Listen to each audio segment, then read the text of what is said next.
Hi, Daniel. Good morning. Oh, it is a beautiful day to celebrate Juneteenth. It is a beautiful, beautiful day. I'm in California, so it is early, but we are going to do this. Hi, Janelle. Hi. Cam is just getting the baby set, so we are just going to wait. I'm excited for today's Jacques Talk. It is going to be informative and a perfect way to end this Friday, this week. Hi, Madeline. I'm actually, for the first time in a while, I'm feeling energized today. I don't feel as tired as I have felt with all this stuff. I feel good this morning. I also just worked out, so maybe that's why. I just did a little workout with my sister. So, great way to start the morning. Hi. Oh, we are just, she just texted. She's about to get on, so don't mind me. I'm just drinking a little water because, like I said, just worked out. Just worked out.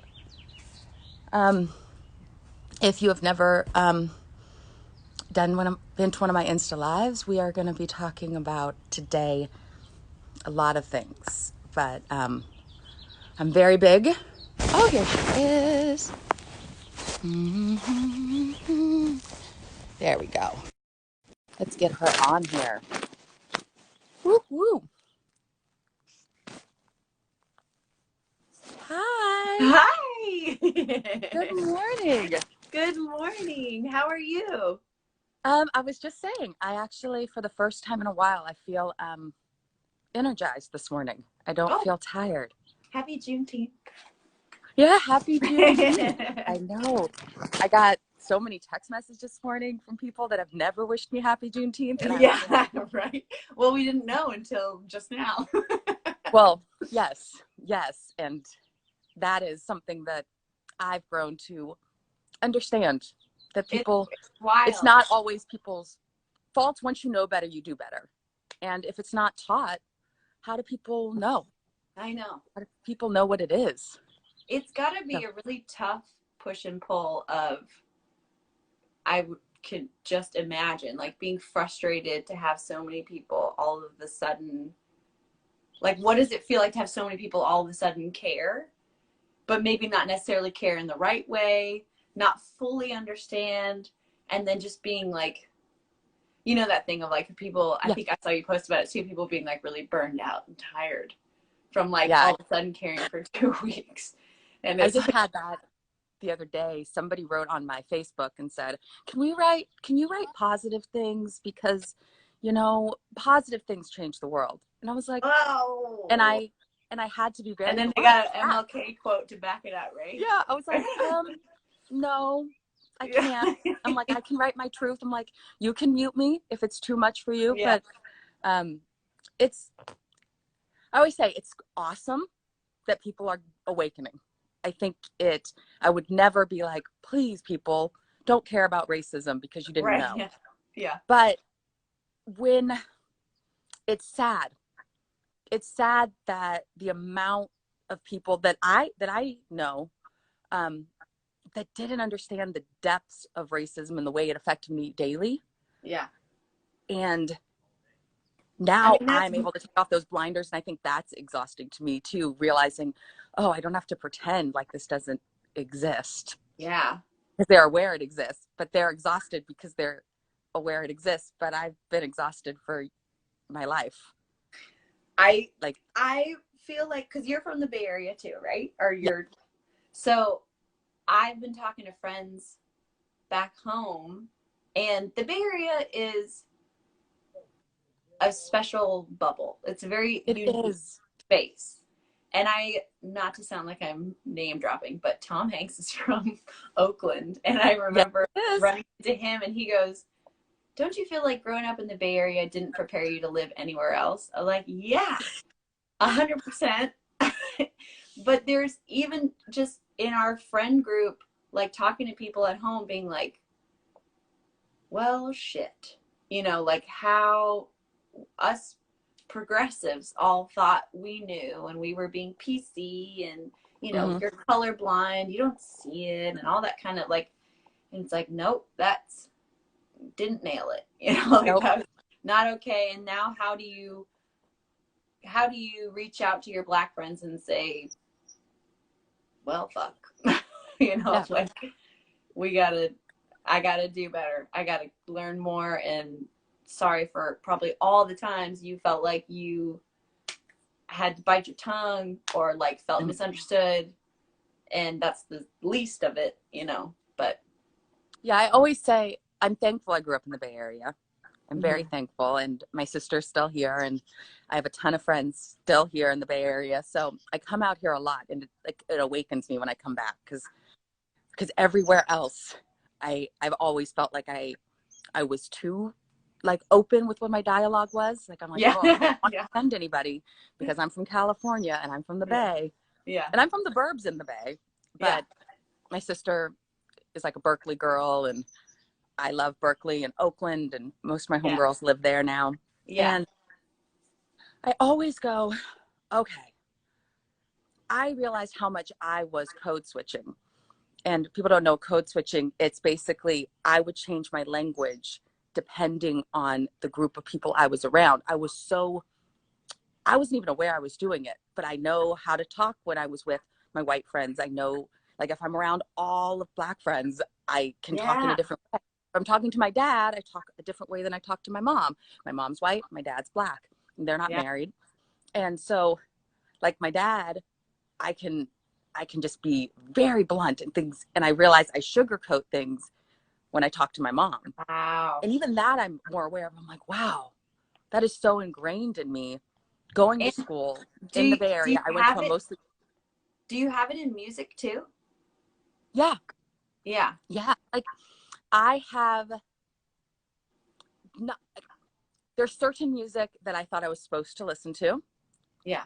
And there's music I never, my favorite person in the world is Julie Andrews from the get-go, from when I was a baby. I love Yeah. Julie Andrews. But I would never have gone to like my Black side and been like, I love Julie Andrews. But I Yeah. always do that with my white side. And even saying that, like I have a Black side and a white side, and they don't mix. It's 2020. Yeah. And those sides of the families don't know each other at Yeah. all. And Yeah. I loved country music, and a lot, like my dad and a lot of people were like, how are you going to sing country music? You're Black.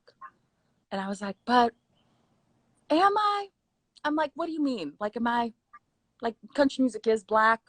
I'm like, it's based in Yeah. gospel, and it's based in the rhythms of Yeah. slavery. Like, that's the basis of country music. And I think that's why I love it.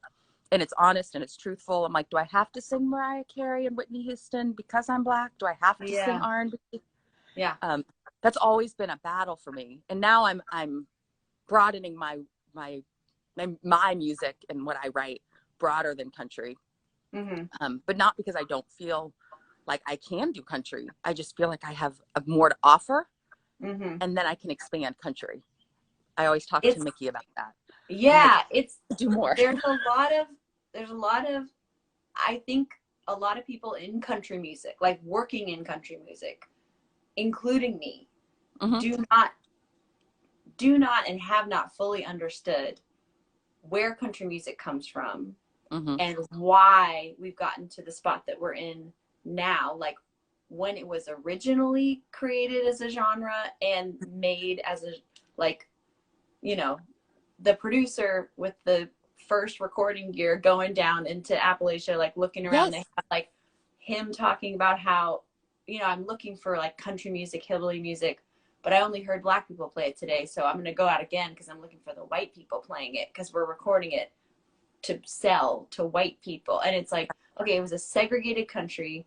It was even though, you know, this class of people in this kind of space is making this music, and like the Black influences like cannot be removed from how this was created. And then here we are in a whitewashed version that's just getting recycled and recycled and recycled. And just like you were saying earlier, like we didn't learn about Juneteenth.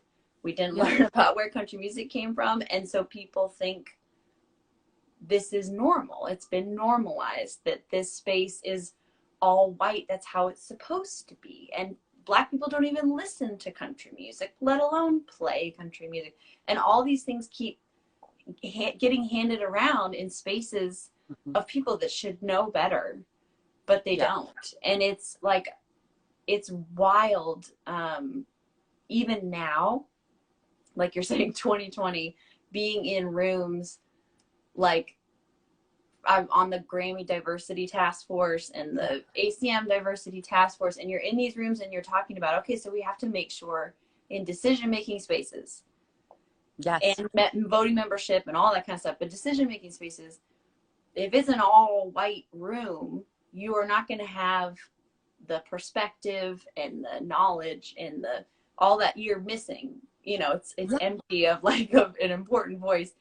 And I get met so many times with but there's just no Black people in country music, or there's like or they name like two, and that part is like very, I think so now, like it's mission, okay, let me start getting a whole list, which this is not exhaustive, but every time someone says that to me now, I can be like, here you go. Reach out to their teams. There's so many Black people and Hispanic people in country music that just don't get the platform to be brought in. And I think about it even like in the Opry, like the amount of Black members. And I think last year with Jimmy Allen and We're at a Workshop, Louis York performed all at once on the Opry stage. And it was the first time there were three Black people. Part of the Opry too? They're not part of the Opry, but they were invited to perform. Yeah. And that was the first time there was three Black people on the stage at once. Yeah. It was 2019, or it could have been early 2020. I don't know my dates completely, but it's true. That's the first time there was three Black people on the Opry stage. And I'm not saying that that's big. That's huge. Like, why are we not accepting the other colors that are also buying the music?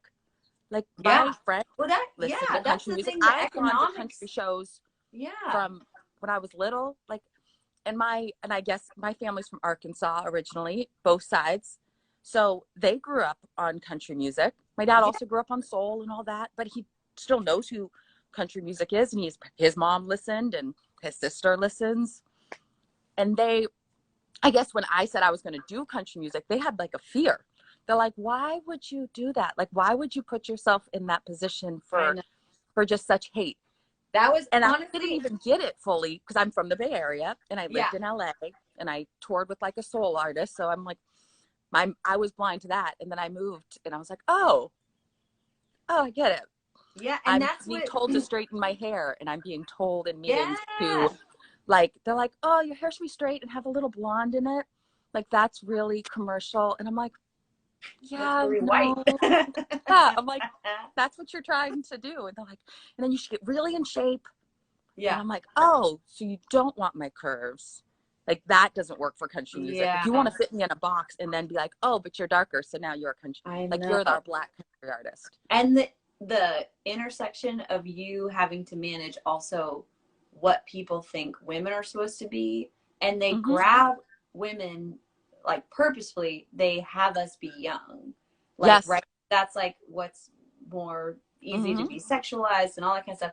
But also, you don't know enough. So you have all these people coming in that don't have the business background yet, or the legal background yet, or like the negotiating skills yet. And then you have a bunch of older men telling you that they're looking out for you and you don't have to worry about that kind of thing. And so you just watch people take advantage of on the business side, and then also get told, like, I was told, like, you should dress more like a star, you know, and then like same thing about the hair and stuff. And it's just like unfortunately, I feel like younger women, like, we are like conditioned, like, be respectful and be obedient and like trust people, you know, and you trust them. And then I've watched other artists like right before me too, like, make all those changes fans don't like that, you know, like, fans want to see you be you. Fans can tell when you're being authentic. I Yeah. believe. And I think fans can tell when you're lying, even if you're lying to yourself. And I remember sitting in a meeting and saying, it was about 2 years ago when I first got to Nashville, and I said, I'm going to wear my hair curly. And he's like, well, you're older, so I don't know what you're going to do. And I'm like, well, that's, my hair's curly. I'm like, I'm not going to straighten it in Nashville humidity every day. No, And, it's so bad and I gray. was like, I'm not going to braid it up every day either. I'm like, this Yeah. is what I do. And I literally, he's like, well, I can't work with you for my hair because of my hair. Like, not even talent, songwriting, Yeah. anything, was just because he's like, well, if you're not, I wasn't moldable enough. Like, I had too much opinion Yeah. already. And Yeah. yes, like, I'm in my 30s, so I do. And I've been around, and I've been Yeah. in meetings, and I know what I want to be.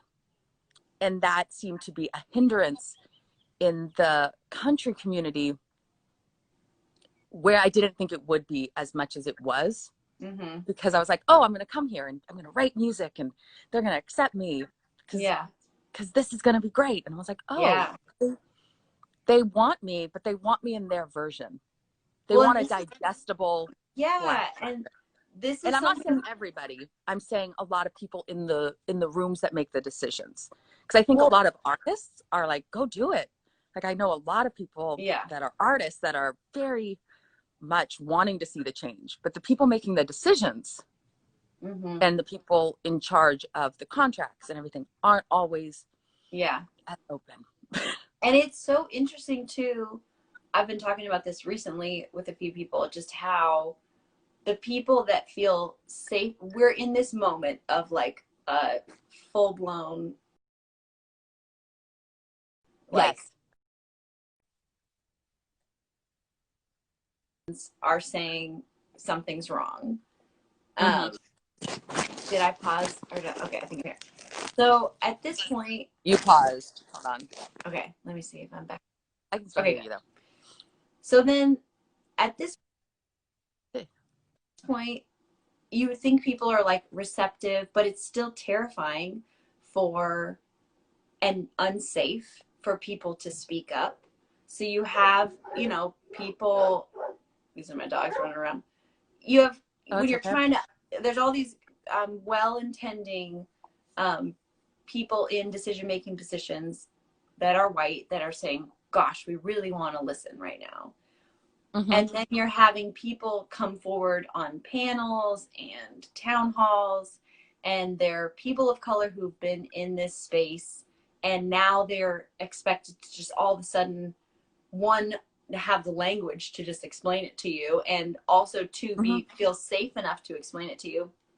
And it's so crazy because I see it when I compare it, obviously for me personally, with women, and like the women Mm-hmm. that are able to speak up in a way that is really truthful tend to be women that have been like pushed out, or like Yep. have less to lose, or they haven't been ingrained. Like women that have made it in the industry, you've obviously had to, either you haven't encountered something or you've had to adjust yourself.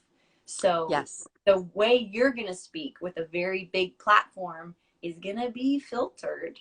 And that's like, I think another thing too, where it's just, and it's scary. So now like the few moments where we're letting people speak up, like I don't see this from you. Like I see like Yeah. pretty on the nose direct I'm. speaking from you. But I I've don't know been. if you see that when you're looking around at some of these people that are speaking. I do. I do. And I guess because I made a conscious decision when this happened. I was like, I can't. I personally, I'm like, I can't pretend like this isn't going on anymore. And I'm gonna find the people that understand me, and the people that don't want to follow me. I'm like, this is my turning point where I'm just gonna be 100%. And let me tell you, it's only been a few weeks of me being this blunt, and I've Mm-hmm. already lost friends that I've had for years because they are much more. I say racist, and when I say racist, get me. I think racist covers a lot of things, Yeah. and I think when you agree with things that are gonna kill me, Yeah. I can't be around you. And that's how Mickey said, she's like, this is about our lives. If you don't know, Mickey Guyton's one of my friends, and she She's like, this is about our lives. This isn't about a fad or Yeah. a moment. It's about our lives. So that's why I decided to speak so bluntly and just start putting it out so people could see, and educating people, Yeah. because I also was not educated on this growing up in my schools. Yeah. But I am aware that the bigger the platform, the more you can lose. And Yeah. the more you're going to have people pushing against you, and the more you're not even aware of how filtered you are. Yeah. But what I was offended by was, and I was offended, and I DM'd some people putting up like the black square on I know. Blackout Tuesday, which I wasn't offended by that. But then the next day I looked and they deleted the black square.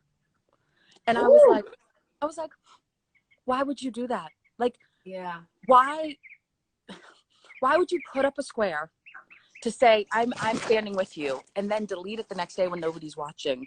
So do you believe this? Like, do you see the problem? Do you not see the problem? And that's where my fear of people doing performative allyship. And it's hard. It's hard to be an ally. It's exhausting. It shouldn't be exhausting, but it is, because it's trauma and a lot of information being processed. Yeah. But I'm looking for people in all facets of success levels to be real allies. And that might take longer for them to do. It might not be jumping on and saying stuff all at once because you don't know it. Yeah. It could be, I'd rather a slow build and people having a really honest conversation with their friends or them, or being in my DMs, or being in other people that are Black's DMs and having private conversations. Yeah. Then posting all this stuff. And then like, okay, I'm good. I'm good. I understand. And I'm like, but you don't. I honestly, I remember thinking when I found out that it was going to happen and everyone was going to do these black squares, I was really, not that it matters what little white girl was feeling about it, but I was pissed because I just felt like in the country community, there was a lot of people that there was nothing before. And I knew there was going to be nothing after. So to me, it felt like especially performative, because it wasn't like you had started on this work and now you want to commit to it more. It was like, but then I was like, what am I doing? Am I like shutting people out that are going to start the journey? Like, can I be a better ally by starting to reach out to those people and say like, come on? And also, I was so pissed. I was like, I'm not posting that square. I think this is so performative. I hate this. And then I'm like, but then people that maybe are just new to meeting me don't know that what I stand for. Maybe they come and they think, oh, this is, part of. So I and all this is to say, this is about how we're doing it on Instagram. This isn't the real life work that you got to be doing. Well, go ahead. That's what I was going to say is I looked at it like, if you're not willing to post a square on Instagram, which to a lot it's performative, but it did draw awareness to the cause and it did make a statement. And then, but if you're not willing to do that, are you willing to stand up for me in person? Are you willing to have the tough conversations in person, which is what it's really about? It's not about the posts. It's not about this. Are you willing to discuss what's happening in country music, what's happening with police, what's happening to Black men hanging from trees, like things that in Oakland, they had fake nooses, like they had nooses hanging, not real men weren't in them. And I was like, are you able to discuss what's happening, not on even a political level, just on a human level? I know. Because what I've always said, and somebody I follow is Amanda Seals, and she said it yesterday, and it was beautiful. She's like, I don't want people that are white to come here and be like, I'm standing up for you because you need help. I want people to come and be like, I'm standing up because as humans, we need help. Because if you're hurting and you're being killed and you're being like misunderstood, and your history is not being told, then my history is not being told. Like we're all, I think that's where allyship starts. We have to realize we're humans, and it's not necessarily, it is black, white, you have to see color. But I want people standing with me that are like, no, you're another human. And I want you to survive too. And I want you to survive as just a human. And the humanness has been taken out of Black Americans. They're like, and I think that's what hurts, is that people go, oh, I'm like, oh, so am I not a human. I don't need to be saved. I need Yeah. people that are white, which also includes my family, because I'm half white and I was Right. raised by my white side, to be Yeah. like, no, we need to talk about it. We need to have conversations that are Yeah. very uncomfortable, because that's the only way it's going to change. Like, I didn't build this country, and Yeah. you didn't build this country, but you, even as a woman, don't benefit as much. This country was built for white men. Right. And And that's not anybody's fault, but we can change it. well, and that's the thing, that the comfort level of it, like, it is even comfortable to say, let me come save you. Oh, poor you, you're a victim. Like, how easy is it to say Black Lives Matter? Like, that's like the easiest, it's not for some people, but it's the It's not for some. easiest, it is the easiest thing to say. Like, but what, like, okay, Erica Hart and her partner Ebony, like, have so many great conversations that I feel like I learned from on Instagram. And Ebony was talking about, like, we don't need, like, white people to check on us. Like, we need to be checking on you. Like, white people, are you okay? Like, Yes. you are killing people and you can't even see it. Like, are you okay? And that's the thing that's part of this conversation, is like, it's not just understanding how you dehumanized Black people, but what is whiteness? Yes. What is whiteness? We didn't learn that. We didn't learn what we did to everybody. And like that culture, and like, it's so funny because people are like, oh, you're hating on yourself. And it's like, no, I'm not hating on myself. I'm learning what we did. And I'm understand, because all of those moves that we did in the entire world, and the perceptions that we've set up, and the systems that we've set up, are still killing people. And we, white people, white culture, set that up. So like, if you don't take the time to learn that, like, yeah, it's great that you care that obviously people shouldn't be killed for the color of their skin, but like, what is your skin color saying? Like, just learn about you. Like, that, getting rid of white supremacy for me is like gonna be a lifelong thing, and gonna be a generational thing. Like, my kids gotta learn it, her kids gotta learn it. Like, this is gonna be a long, long, long time understanding this. And it doesn't even have to appeal to like morals. Like, it's like, you have to know it. It's pure hate. And I also say, realizing that white supremacy exists, it is very much real. Because I've had people go, well, that's from the 60s. And I was like, no, that's our whole culture. Yeah. Like, that is what it's built on, is that white is better. Like, it's in the laws, it's in our dialogue, it's how our textbooks portray things. It's how they portrayed our presidents who owned slaves. But you don't read things that show people's true selves, because people don't want to look at that. And I always say, that doesn't mean that you're bad. It means learn. Like, learn about it, because you can grow. Like I've always said, if you know better, you do better. If you know history, we don't repeat history. My dad always says, Reconstruction, if people don't know, Reconstruction is when, like, we freed the slaves and they were trying to make everything equal. They stopped that because it got too divisive. They stopped it. That's a basic reason why Reconstruction stopped. So then you have the Civil Rights Movement, because they never fixed it in Reconstruction. And now I feel like we're in like a new Reconstruction. And my dad said, he's like, I hope that people don't get scared. They're going to realize that a lot of trauma of hundreds of years is going to come up, and it's going to be ugly, and it's going to make people have to reflect, and people have to talk about the ancestors and have conversations. He's like, but if we fix it and we actually start taking out the cancer, then once the surgery's over, done, we won't have to do it again.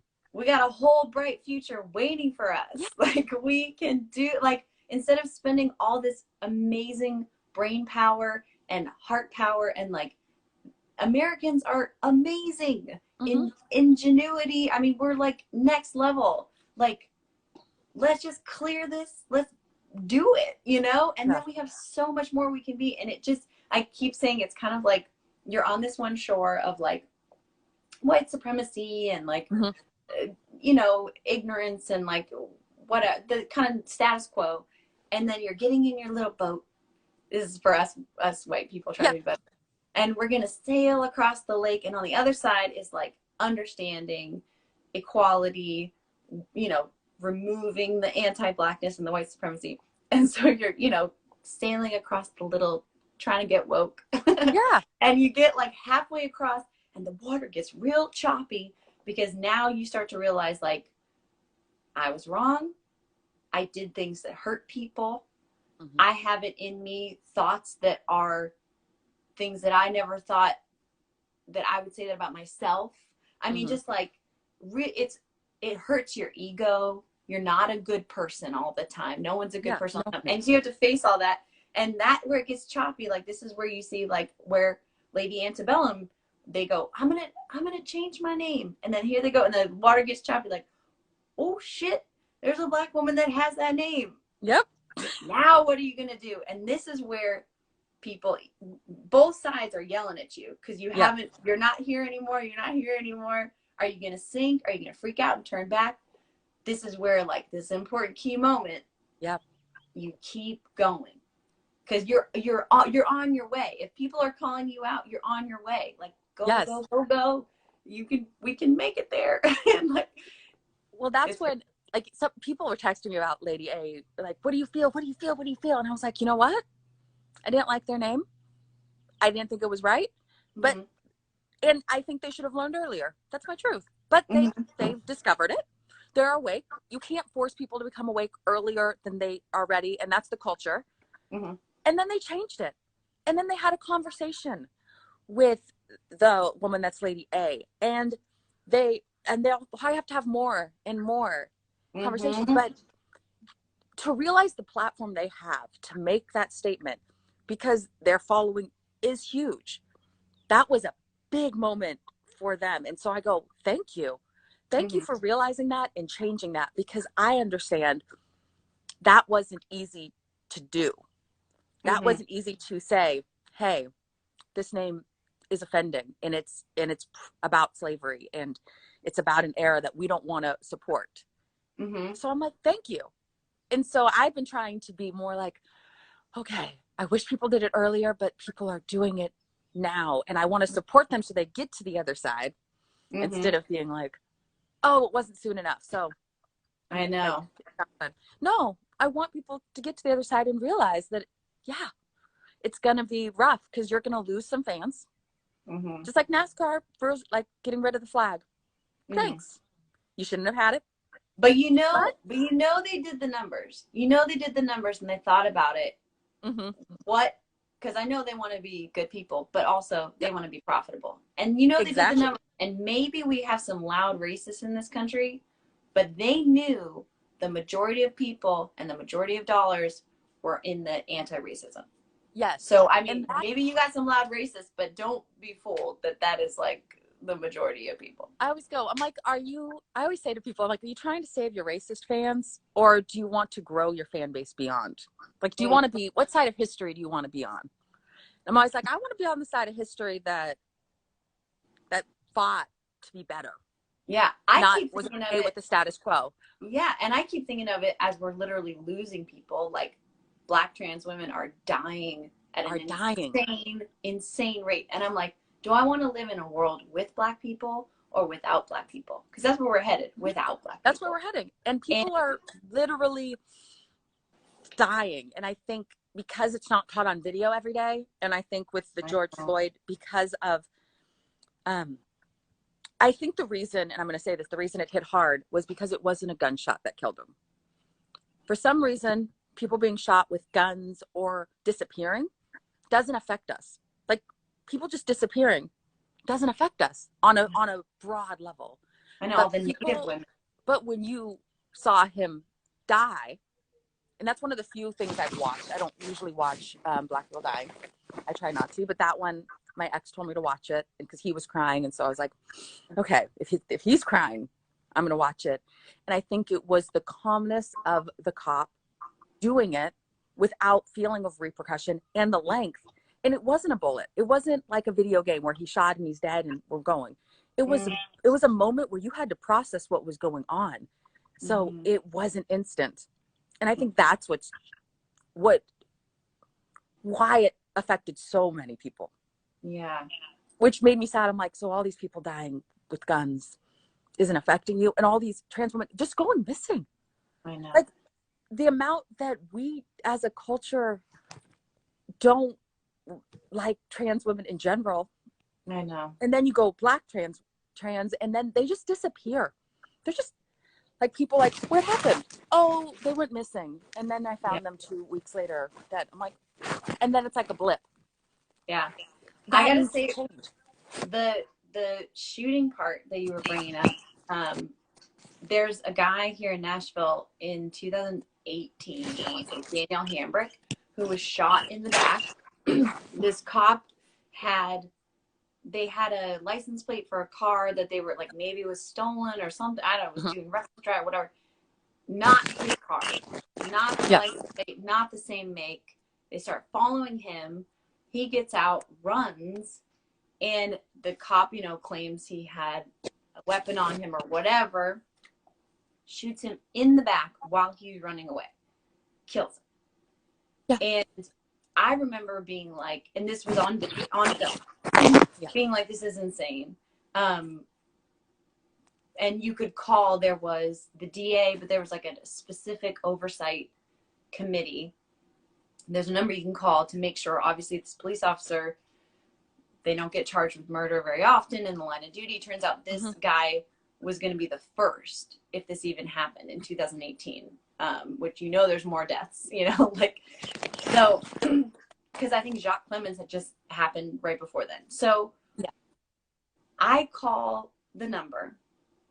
I remember I was at a gig somewhere in like a, playing a casino, and I'm in my room and I'm like, hello, your neighborhood white lady calling to say, we can't kill people. The police don't get to kill people because they're running away from them. Like, this is not okay. And the guy was explaining to me very nicely. He was saying, which I don't know how many people have actually called these numbers, but he was saying, I can't tell you what's really going to happen, but I feel like, people, this was a big thing to be caught on film. And I feel like, wait till you hear the announcement, but I feel like it's going to go in the right direction or whatever. Something that he could say that was PC. And I said, I appreciate it. I appreciate you taking the time. We've been on the phone for 10 minutes. You talked this through with me. I'm sure you've been talking with so many people. I really appreciate that. And he said, actually not that many people have called. And that really hit, because I know we all share these numbers on Instagram. Yeah. Like, call this number. And like, I just want to remind everybody, because this is me too. I don't call every time. But the few times that I've called or said something or spoke up, and then I remember to ask, how many people have you heard from? Not many people take the time to call. They don't. And it means a lot. They hear you. Maybe it doesn't work all the time, but like. But even that, you have to realize, they're going to start realizing what public perception is, and those calls matter. And that's where I go, yes, post those numbers, but don't just repost the number, call and then repost the number. Like, if that's the difference between performative and actual. Yeah. Like, don't just post it, like, do the work. And calling a number, if that's all you can do, I'm cool with that. I'm cool with you calling, and that's how you're helping us, by acknowledging that this is wrong. That this, like, that things need to change. And the amount of attention, and I guess right now a lot of attention because of George Floyd, people are awake and are seeing, and the reason they're getting exhausted is they're seeing it. But these aren't new text messages that I've been getting. The same people that I know from Howard and from back home and stuff are the same people that send me the messages like, did you hear about this person dying? They're the same people that are telling me about the nooses. So I don't feel like I'm getting overloaded with information. And I think what you were saying about like checking on my white friends, I'm like, yeah, like, why are we, it's exhausting because you guys didn't know that all these people are dying, and they don't share it also on media. And I always go, yes, watch CNN whenever you watch, but look at Twitter, look at Instagram, look at things, because that's real-time conversation. It is not Mm, necessarily controlled by a giant media corporation that has to filter things, that shows the looting over the protests, because mm-hmm. that's still marketing dollars and advertising, and Yeah. it's still skewed. And I still get mad when I watch the news. For the most part, read a newspaper. Mm-hmm. Newspapers are some of the best places to get information, and read books. Like I remember I was talking to a friend of mine, Parker, and we started the Nashville Action Committee. And I was asking her, I'm like, I was telling her I was going to talk to you, and she remembered a few years ago you were reading Me and White Supremacy, Yeah, and it I did the inspired her. And oh that's why I good. was like, oh, I need to talk to her, because I'm like, I've known you were an ally for women and for LGBTQ and for everything since I found you. And then I was like, oh, and she's from the Bay, so you're awesome. I love my Bay Area people, but I just really do. And I was like, what made you pick up that book and read it, and then be public about like reading it and Yeah. learning? Like, was it uncomfortable? Because it wasn't a trend then. It wasn't a Ugh. hashtag. Like right now, it's hashtag. People are like, yes, I'm going to read this book. Like, why did you start then? Yeah. You know what happened was one, and I'm still figuring this all out. I was raised to think that I was the same as everybody else. Mm-hmm. And everything was, that was like the Bay Area upbringing. Everyone's Yeah. equal, everyone has a shot. And I wanted to be a Supreme Court justice and all that kind of stuff.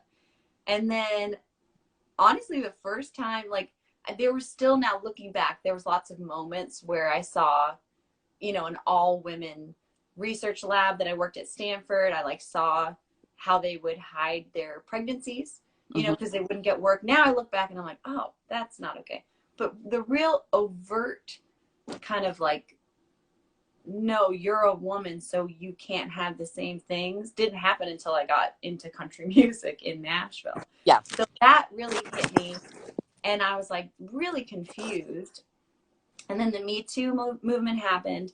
I reached out to people being like, whoa, like, who cares about me getting on the radio? Like, are you guys okay? Like, is everybody Yeah. safe? Like, what's happening?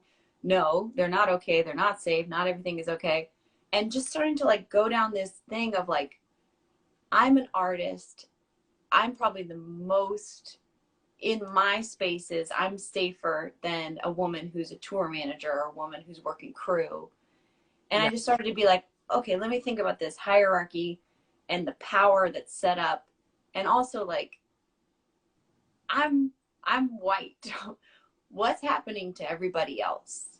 And it just kind of like, ooh. And we were on the Sam Smith tour, and myself, my tour photographer, Chelsea, and I think my friend Kristen, we all three of us were like, somehow we saw Layla started posting Me and White Supremacy challenge on Instagram. Okay. And she had the lesson, like, today we're learning about tokenism, or today we're learning about tone policing, or today we're learning about fragility.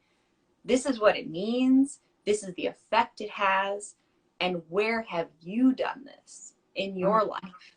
And then you would have to comment publicly. And she would say, trigger warning, safe space, all my Black friends, Indigenous friends, people of color, please don't come. You don't want to see this.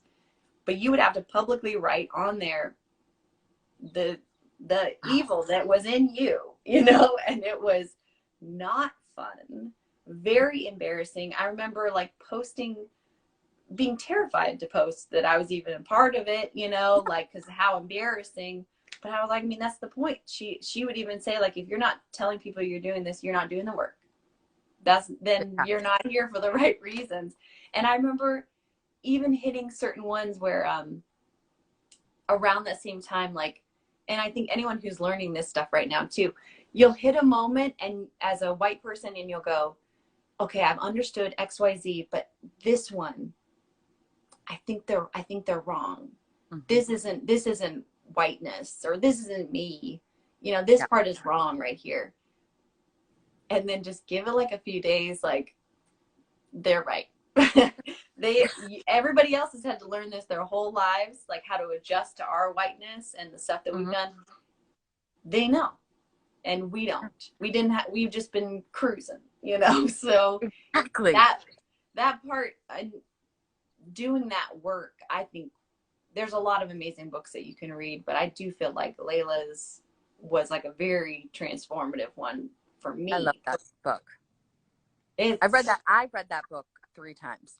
yeah, because And that's the other thing, is talking about just like, I mean, your experience having white and black family members, and you probably white passing in certain positions, or like just yeah, feel, like that's a whole other world you have to navigate. being mixed, and I'll say I understand my privilege. There is a privilege because there's colorism as well. Mm-hmm. I'm light skinned. My hair is not super kinky. Like, these are things that are privileges in our society because I fit better in the white world. Mm-hmm. Being educated, which some people say talking white, very racist. Yeah. No, that thing of like, oh, you're so well I'm educated. spoken. I love to hear you because you're so eloquent and well spoken. Yes. Like, then I'll listen to you. I mean, in Nashville, I work at a restaurant and people come in and they're like, you just are so, exotic. And I'm like, that's not appropriate to say to me.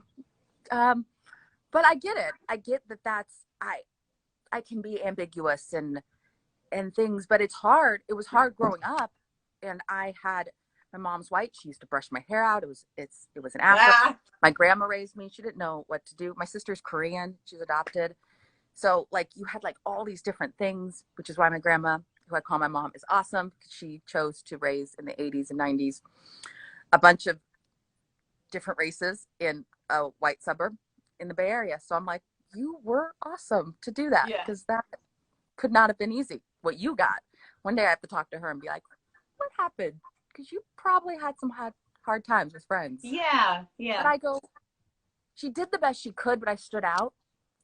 But I still have a few friends from high school and middle school and that loved me in spite of it. But I even realized how much I pretended things didn't happen. I've had conversations this last week about how many times I've been pulled over compared to my friends. Like, I've been pulled over so many times in my life. Like, I've been pulled over a lot. And let me tell you, I'm a good driver. I'm a very good driver. Yeah. And I had an old car and I was black, and they would pull me over and they would shine lights in my car. And let me tell you, I don't feel like I look like a threat. So I go, what about friends that are darker? Or when I'm with my boyfriend who is like 6'5" and really dark. Like, I've had to navigate and realize where my privilege lies. I got to experience life a little easier because my mom is like, Did your grandma kind of, or your mom, did they sort of broach the subject with you, like to make you aware of it when you were younger? Or not as much. They were more aware of like my sister being like Korean, so we went to like Korean restaurants and adoption camps. They didn't talk about it as much, but I remember when I was in middle school, I said I wanted braids because I wanted to be like Brandy. Yeah, all of us wanted braids in middle school. I wanted to be like Brandy. I want braids. And that's when I think she started accepting me, figuring out and getting books and learning. And I did the learning myself because she doesn't know. I mean, not only are you white, you're like 2 generations in front of me. Like you, and you're from Arkansas and then the Bay Area. And she's very open and progressive and loving, but she's still white. Mm-hmm. And now she's 80. So she was raised in a different time.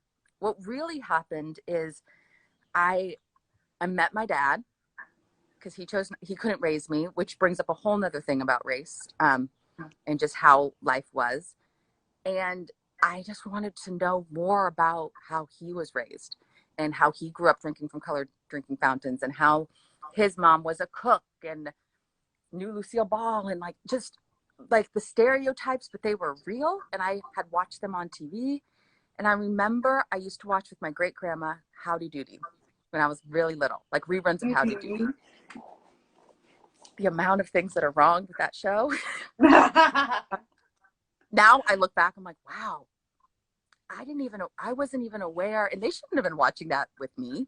Like, I'm Black, Oh. but I I chose to learn myself.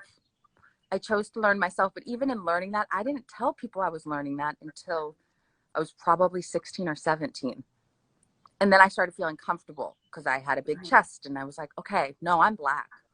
I'm Mm-hmm. Black. And then I went super, like, I can be the Blackest person ever.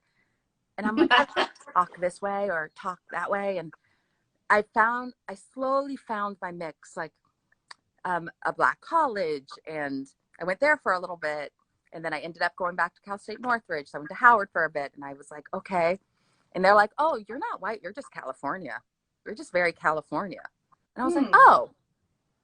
Because I was always told I talk really white for being a Black girl. I talk really, Mm-hmm. really white. And you're really pretty for being a Black girl. And you're lucky Oh, that you're so pretty. And I was like, wow. that hurts. I'm like, are you implying that, like, the implications of all of that growing up, I Yeah. had to I had to do so much work and so much therapy to take Yeah. that out of me, to realize, oh, I can now. I try not to code switch. I try to be the same everywhere. I still catch Yeah. myself. I catch myself in meetings realizing, oh, if I talk like this and if I sit like this and if I wear my hair up and Mm-hmm. back, it's going to make them more comfortable and they're going to hear what I'm saying. Yeah. But sometimes I'm like, F it. I'm going to wear my hair down and I'm going to have it big and I'm going to be loud and who cares? Mm-hmm. But I'm aware of when I do it and why I do it Mm-hmm. and the purpose of me doing it and my ability to do it, which is a privilege. Yeah. It's still a privilege that I'm able to do it. Yeah. And it's scary how much I've had family members block me. I've had people be like, you had a really good life. And I'm like, Ah. I never said I had a bad life. I've had my trials and I was teased and I was called the N-word and I'm like, I don't think that's a good life. And I'm like, I still can die because I'm Black. My dad's Yeah. still scared of me being this bold and this talking this much. Just a couple Mm-hmm. days ago, he's like, I just don't want you to die. I just don't want you to die. That is a Black father in his 70s saying that in 2020. Yeah. I don't want you to die for speaking your truth. Yeah. Like, maybe just be a little quieter because you live in the South. Like, blend in a little bit. Mm-hmm. That's the fears right now. Like, where he's like, Yeah. just be a little bit more of your white side. But that's the And that's thing, like that's Black what dad he, shit. yeah, and that's the thing that he's also saying, like, if we could at least just address it all right now, and every time we make it more comfortable, we rob other people of the chance of, like, opening up more. Mm-hmm. And just we're trying to, like, thread a needle of, like, making it actually happen where people get it. And Mm-hmm. that's what's really scary, because it feels like you're already filtered by what you can even understand, where you're Yeah. at in your life. So if you're filtering down your truth from where you're even at, like, it's just a disservice to everyone. But Yeah. obviously the truth is there's risks, There's that risk do to come the with truth. it. And I told my dad, and I said this. I was like, Dad, and I've talked to Mickey about this. I'm like, if I don't speak my truth, like, I'm like, there are more allies than there was in the 60s of every race. Yeah. I think that we are at a time when we need to speak our truth. And I'm like, and if that is the thing, I'm not saying I'm going to die or anything, but I'm like, if that's the thing that brings me down, if that's the thing that doesn't get me a job, he's like, you can get Mm-hmm. fired at a job. I'm like, there's other jobs. There's Mm-hmm. other places.